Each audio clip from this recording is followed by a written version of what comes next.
Hey guys, Risque here, and welcome back to Dream Daddy. Last we left off, we went on a really cute little cheese date with Hugo, and we learned about his wrestling obsession. So next up is Damien. We're getting really close to the end. This is getting like kind of intense.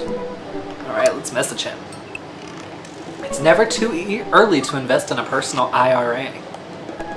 Treat people better than they treat you. But sometimes if somebody's an asshole, you just gotta treat them like an asshole. Let's see, I had a lot of fun hanging out with Damien the other day. I wonder what he's up to. I opened up Dad Book and started writing him a message when Amanda walks in the door. Dad, you got a letter. Oh, is it from Grandma? Huh? No, it's from Damien. Whoa, can I see it? Amanda hands me a piece of old parchment folded into an envelope and sealed with purple wax. Damn, the Duke goes all out. Ooh, I pry off the seal and unfold the letter. In the most beautiful calligraphy, the letter reads. Oh God. Dearest Terry, I hope you'll find my continued correspondence endearing rather than trying. One can only hope that my use of the slower, more traditional form of communication will showcase my sincere and earnest sentiment that I greatly enjoyed our time together. I write this hastily under the warm embrace of excitement, fearful that I may misstep and speak towards something unwelcome. For now, I hope that you might forgive my boldness. I will simply say that your company has greatly occupied my thoughts. While the afternoon may have been derailed by forces unseen, your companionship helped a great deal, not only in the discipline of my child, but in the morale of my spirit, and for that, I thank you. That said, Harry, if you'll allow me, it would mean the world to me if I could enjoy more of your time. Perhaps a trip to the cinema followed by a moonlit stroll would be to your taste. I eagerly await your response. With great respect, D. Bloodmarch. Jesus. Amanda and I both look up from the letter. Hmm? Wow. He's good. Huh? So you gonna catch a movie with them? Yeah, I better message him on Dad Book and let him know. Amanda slaps my laptop shut. Huh? You have to write him back. A real letter. But my handwriting looks like two toddlers fighting over a crayon. Yes. Dad, you have to. He wrote you a letter. That's so cool. Will you help me? I need to class this up. Father, I was made for this. Here's what you do. Find tickets to a show that you two will like, then enclose them in the letter. Oh, that's classy. Amanda and I hop onto my laptop and peruse showtimes. He doesn't seem like a romantic comedy kind of guy. Hey. Oh, here's one. Vampire Crusade 2? Yeah. Evil Never Dies. I don't know, that sounds kind of stupid. Actually, it's a critically acclaimed exploration into the NUI of existence. It really turns the vampire trope on its head. Really? Nah, there's just lots of blood and vampire titties. Well, let's roll the dice. I purchase the tickets and print them out, then sit down at the table with Amanda to try drafting a nice letter. I start writing. Damien. I do hope this letter finds you in good health. Good one. What's next? I must confess to my amateur control of the written word. Jeez, Dad, have some faith in yourself. Okay, we're trucking along. Let him know how you're feeling. That impression was pretty messed up. You find me in good spirits, for I felt very much the same after our last encounter. Nice. I was gonna hang out already. True art takes time, Amanda. Find myself lost in your details. Let me get at that. Damn. By a strange turn of events, I found myself enamored of the situation at hand. Bring it home, Pops.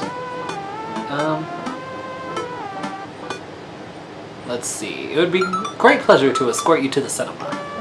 Smooth. Calling it the cinema is a classy move. Enclosed, you'll find 2 tickets to Vampire Crusade 2, Evil Never Dies, which I'm sure you will find both titillating and enjoyable. Hard daps.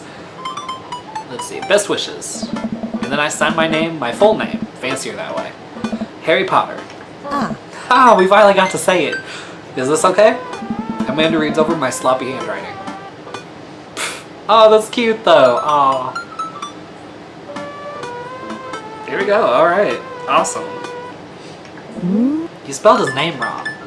What? Nah, just trying to keep you on your toes. Now all you have to do is seal it and put it in his mailbox. Can I seal it with tape? That's not authentic enough. I have an idea. I'll be right back. Amanda leaves the room and returns with a candle, a lighter, and a small piece of wood. You gotta have a wax seal. She lights the candle, which starts to burn down and form a pool of melted wax. What's that other thing? Amanda pours some of the wax onto the folded letter and expertly presses the small piece of wood into it. She lets it dry for a second and pulls the wood away, revealing... Here it is, your sigil. A little kitten with a bow on its head. Awesome. Scrapbooking stuff always comes in clutch. Well, I guess all there is to do is deliver it to his doorstep now, huh? Oh, I thought we were getting a carrier pigeon to do it. I already called my guy. I have a pigeon guy. Marcus has the good pigeons.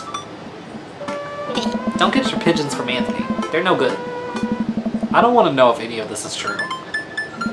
I head outside and walk over to Damien's house. I slip the letter into the slot in his door and go back home. Mission accomplished?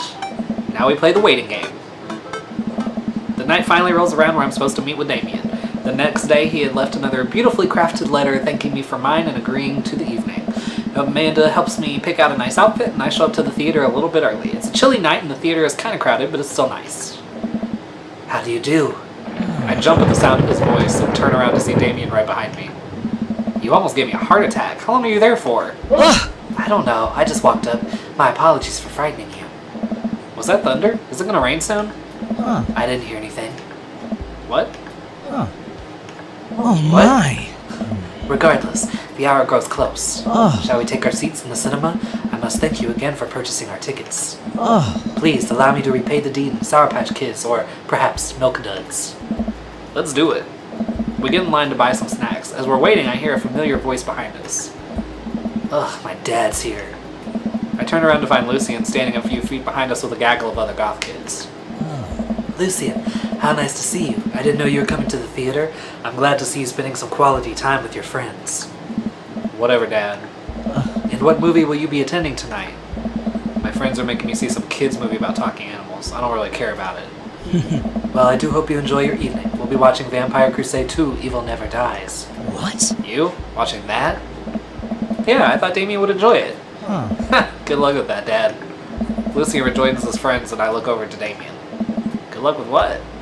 It's nothing. My son loves to tease. We wait in line for a little longer and Damien buys the snacks. He seems a little nervous. I wonder what's wrong.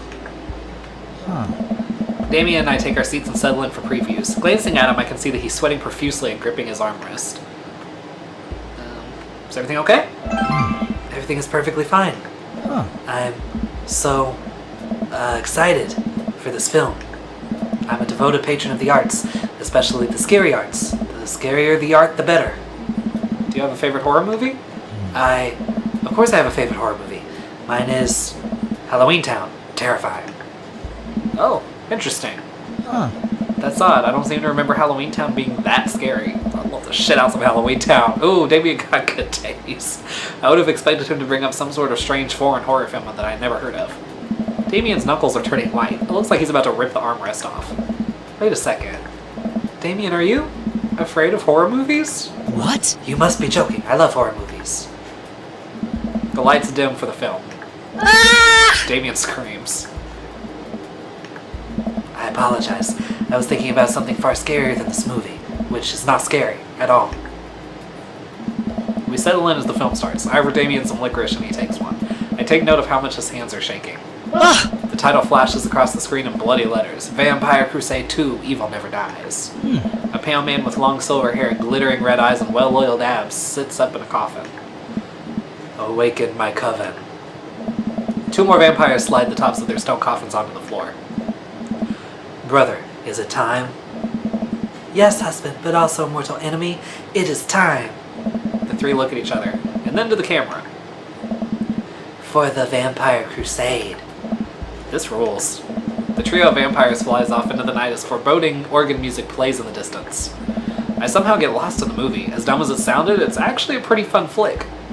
We get to a tense moment of the movie where Romulus Trueblood sits at a truce meeting with the general of the human army whose wife Romulus has fallen in love with. Romulus, it is good to finally meet you. General, I agree. It's good to finally blood you. Romulus leaps out and slashes the general's throat. Blood splatters over everything, including the camera. Damien screams again, reflexively grasping my hand. I immediately blush, forgetting about any vampires or blood or vampiric blood. Oh, I'm terribly sorry. Damien retracts his hand and places it back in his lap. I was writing a novel in my head about blood magic and I got to an extremely scary section. Damien goes back to quietly stressing out over the movie. It's kind of cute that he won't admit that he's afraid of it. I wish he would hold my hand again. Maybe I can do something to try to make him feel more comfortable. I've got it! I'll do what all dads do best. Talk during the movie. I'm gonna point out a plot hole. Did you notice how that guard fired 7 bullets, but his gun only holds 6 bullets? Yes, that is absolutely unforgivable from a filmmaking standpoint. It's almost unwatchable. It's funny how it's so much easier to point out tiny mistakes in the work of others than it is to actually go create your own thing, huh? Hey, look, that's an anachronism. Oh. The rest of the movie goes by relatively smoothly with only a few whimpers from Damien. Maybe you would have liked the romantic comedy better. We get to the final scene of the movie, where Romulus, Bad Blood, and the General's wife embrace each other in his crypt. It appears that the true vampire crusade was the vampire crusade in our hearts, our cold, unbeating hearts. Romulus and the General's wife begin making out. Hard. What? The film fades to black and the end appears on the screen, but then it hard cuts to Demetrius and his rival lover Carmela, who watch the two from afar. Oh. Oh no, twist ending. Our bloodline has been pure for 1,000 years. Romulus has betrayed us by loving a human woman. It will only be a short time before the next Vampire Crusade 3, evil must die again. More thunder, more ominous organs. The movie fades out again, and a bloody question mark now accompanies the end. Damien and I walk out of the movie theater amidst throngs of chattering moviegoers. He's a little more pale than I remember, but otherwise he survived the encounter. He even seems kind of invigorated. What an interesting film. While the premise admittedly struck me as pedestrian, I was intrigued by its harrowing love story and great attention to detail in regards to vampiric lore. Yeah, it was pretty good. A lot more vampire titties than I thought there would be. Oh. Come, the night is young. Let's take a stroll. Damien is making a point of not telling me where he's taking me. Still, I'm enjoying the walk and the cool night air. Being alone here with Damien is a lot better than being in a crowded theater. Lovely night, isn't it? As lovely as the company, yes. He thinks I'm lovely. Damn. Okay, here comes the smooth response. Thanks. No problem. Crushed it. We both stand there feeling a little awkward. I sure am one smooth operator. Are you getting a little hungry? We could maybe stop off and grab something to eat? Worry not, friend. I have a plan. We turn the corner and are greeted by the gates of a cemetery? What? Are we going in there? A little bit of Victorian flavor, Harry. Trust me. I've been a bit nervous, but Damien hasn't led me wrong yet. I follow his lead as we walk into the cemetery. Statues of angels stare down at us as we follow a path through the faded tombstones. As we crest a small hill, we get a beautiful view of the city. The night lights sparkle around us. I gotta hand it to him. For being in a cemetery, this is strangely romantic. Picnicking in graveyards is an old Victorian tradition. An appropriate finish to an evening about a vampire movie, wouldn't you say? With a flourish, Damien produces a blanket and picnic basket. Wait, where were you hiding that? Under my cloak? Oh, right. Damien unfolds the blanket and we both sit down. Gazing out at the city lights, he produces a bottle of red wine and a fine selection of cheeses. In the Victorian era, there were no public art galleries, parks, or botanical gardens to speak of. Once rural graveyards became a more popular alternative to church burials, they became the only place that people can see beautiful plant life and fine sculptures. That makes sense. This is pretty nice. I have a question, though. How are you so okay with being in a graveyard but you had trouble handling a scary movie? I wasn't. He sighs deeply. Okay, yes, I was extremely scared by that movie. I was not writing a book about blood magic in my head. I just have never been good at those. I just feel as if because of how I look and act, people expect me to love horror films, so I must play the part. Truth be told, I don't know if I have the constitution for them at times. Damien, I'm so sorry. If I'd have known, I would have suggested another movie. It's quite alright. I actually did find myself enjoying this one, thanks to your help. Graveyards, however, I think there's something rather beautiful about death.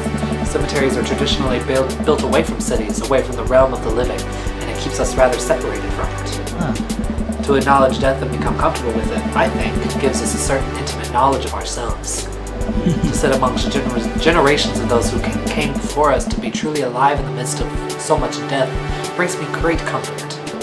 Death helps me appreciate life, to savor every second. We sit and enjoy our food and wine. I don't feel scared anymore. Never thought I'd be comfortable sitting alone in a graveyard at night, but I actually feel very peaceful. Suddenly it doesn't seem like we're alone. Off in the distance I see a shadowy figure in the trees. What is that? I'm not sure. It noticed us. I'm paralyzed with fear as it begins lumbering slowly towards us, its shape taking a more animal form, more feral. I look to Damien for help, but he's just as afraid and transfixed as I am. I want to scream, but it's stuck in my throat. The creature is getting closer, moving faster. Ah! Whoa! Huh. Oh, Oh. it's a dog. As it finally comes into the light, the friendliest, dumbest little Boston Terrier I've ever seen pulls its owner towards us. The dog trots over to Damien and sniffs at his hands. Damien looks ecstatic. He ruffles the dog's fur happily. What a beautiful dog. Hey. We both look up, not expecting to see... Thanks. Robert, what are you doing out here on this lovely evening? Hunting cryptids. What? What? I didn't know you had a dog. Hey, this isn't my dog. I found her wandering in the street. I put a leash on her, and now we're walking around this graveyard together. Hunting cryptids. Damien and I share a look. May I give her a treat? Sure. Wouldn't give her cheese, though. Not to worry. Damien reaches into the depths of his cloak and procures a small dog treat. What else is he keeping in there? The dog laps up the treat and crunches away, tail wagging furiously. Damien continues to smooth down her fur. Thanks. My absolute pleasure. Damien shakes the dog's paw. Lovely to meet you, my friend. May our paths cross again. Robert and his dog disappear into the darkness again. Damien stares after them. I didn't know you liked dogs. Victorians love dogs, actually. Most Victorian women of high fashion would always be accompanied by a small dog such as a terrier or a Maltese. I think big dogs are nice too. Yeah, man, dogs are cool. I do believe we've had enough excitement for one night. Let's say we make our way home. Damien hops to his feet and extends a hand to help me up. I gladly take it as my knees aren't what they used to be.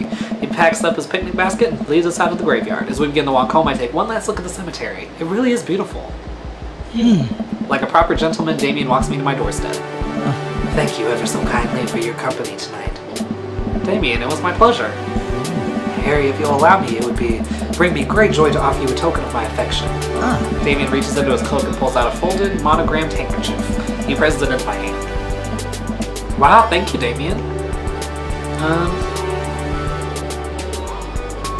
I will use this to dry my tears for those I've lost. A noble purpose.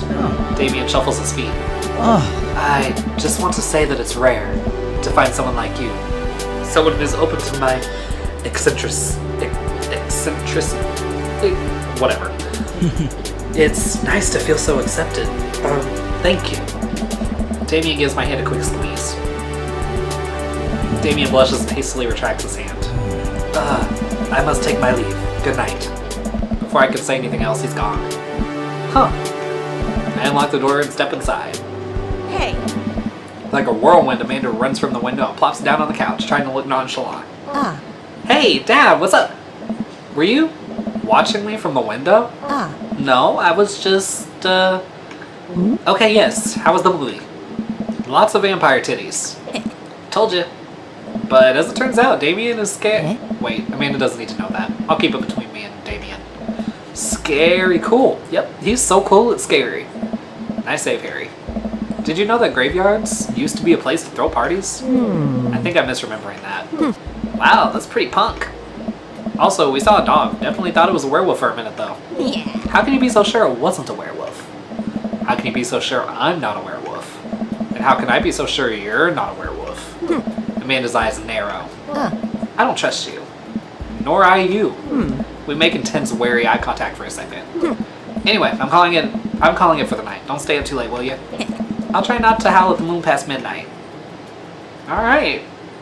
Ooh, that went well. Keep your word. Agreed. Alright, how'd that go? I feel like it went pretty decent. Oh, Jesus. Sweet. My dear friend, you've simply taken the egg on this one. Taken the egg is a... Anyway, I'm not gonna listen to all this. It's a again. Victorian So I'm gonna go ahead and end this video here. I hope you guys enjoyed. Technically, Please leave a like, comment, subscribe, share this with your friends, hit the bell so you don't miss an upload, and I'll see you guys next time.